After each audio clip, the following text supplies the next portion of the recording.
Hello class and welcome to our very first lecture series on managerial accounting, and I'm your instructor, Dr. Jamal. So a brief introduction of mine is that I got my doctorate degree from Donghua University, and I have got MBA degree in finance from the top ranking universities, and also I got CFA, Chartered Financial Analyst program from US.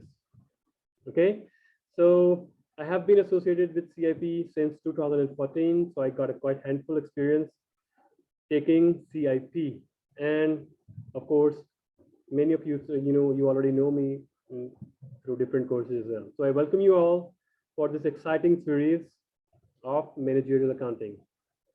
So please introduce yourself, your name, your semester, and your country. So first of all, Nimesh, can you please? Hi everyone, my name is Nimish. This is my final semester in Donghua. My major is international trade, and nice to meet you all. I'm from Nepal. Nepal. Okay, good. Last semester. Wish you good luck. Thank Harry. you, sir. Hello, my name is Harry. I'm from England. This is my second to last semester. Yeah. Good. Second last semester. Okay. So those who are watching online, please, you can comment me on on our group, and please introduce yourself. Mention your name, your semester, and your country. Okay, let's move forward. So I have designed this course as usual. So most of you already know me, that I include 10% attendance. Attendance doesn't mean that, okay, you come to this course and just you are present in this course. That's it, 10% is given to you. No. 10% includes some quizzes. I may be announcing some quizzes. Of course, I would be including question and answers during class, which is class participation. I give you some questions and you need to submit that, take a picture, solutions, just like that, and behavior in the class. So we'll talk about behavior in our next slide. And then 30% is assignment. So I'm going to be giving you, I think, 6 to 8 assignments. So remember, each assignment is going to give you at least 4 to 5 marks in your overall grade. So don't think low of these assignments. These are 30% of your overall exam, overall course evaluation. Then midterm is also 30%, and 30% is final. So I got questions from my other classes that why you are splitting equally on midterm and final. So because I want to eliminate one bad policy, or sorry, one bad luck associated with the students. So maybe on the final, if I increases the weightage of final, for example, 40% here and 20% here. If on final, maybe he got sick, he was not mentally sound, he got some other distraction, you are living in Shanghai, this is pandemic, something bad can happen. So due to just one condition, and you are performing very well during whole semester, and what happened? On specific day, you lost your concentration and lose a great amount of marks, which will obviously impact your master degree admission. So I don't want this happen, because it happened to me in my bachelor's as well. One day I got sick, I couldn't perform well, and due to just one, and over there, it was 70%, final is 70%, and I did very terrible, got only 30 marks, barely passed at 60%. So it reduces my grade greatly from 3.96 to 3.86.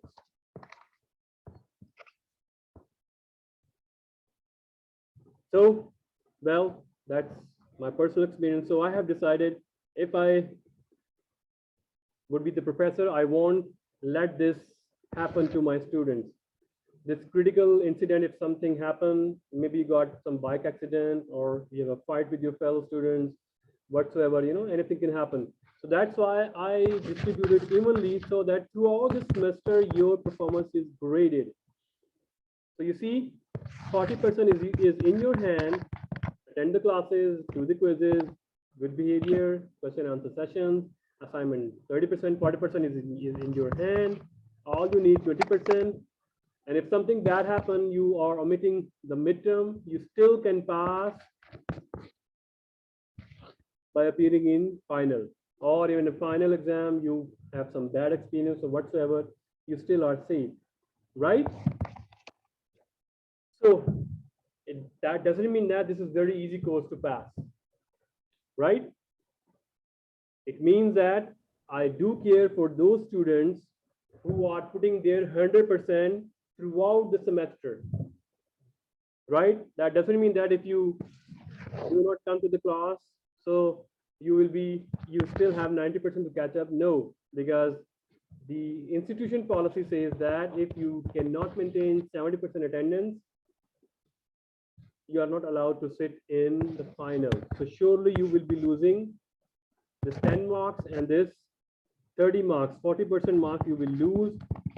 And I'm not sure you are intelligent enough to get 60 by 60 for this 30% attendance and 30% midterm. Even 1% marks is below 60, you will be fail. So this, remember that one, right? Okay, so let's move forward. So I talked about the misconduct in this class. So you already know that. I do like those students who ask question as many question as they can ask. It's simple. Do ask question, I don't mind, but remember, do not disturb the class. So class disruption doesn't mean that you have a poor internet connection, so you are like appearing, reappearing, appearing. That doesn't mean that you are disturbing the class. Class disruption is you are deliberately using mobile phone. You are not turning off your mobile phone, its volume down, make it silent, or airplane mode. You are turning on your video and you are listening the call and disturbing the whole class as well, because this is also recorded as well. So those who cannot be on time here, they would be listening the recorded lecture, and it really creates disruption, right? And the second last one is disrespecting other teacher or fellow students. So we are here managing diversity.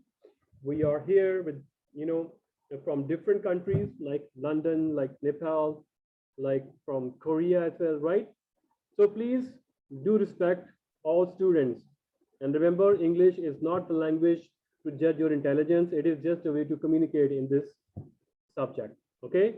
So if somebody is having like poor accent or something, please don't disrespect. I will consider it as a misconduct, okay? And I know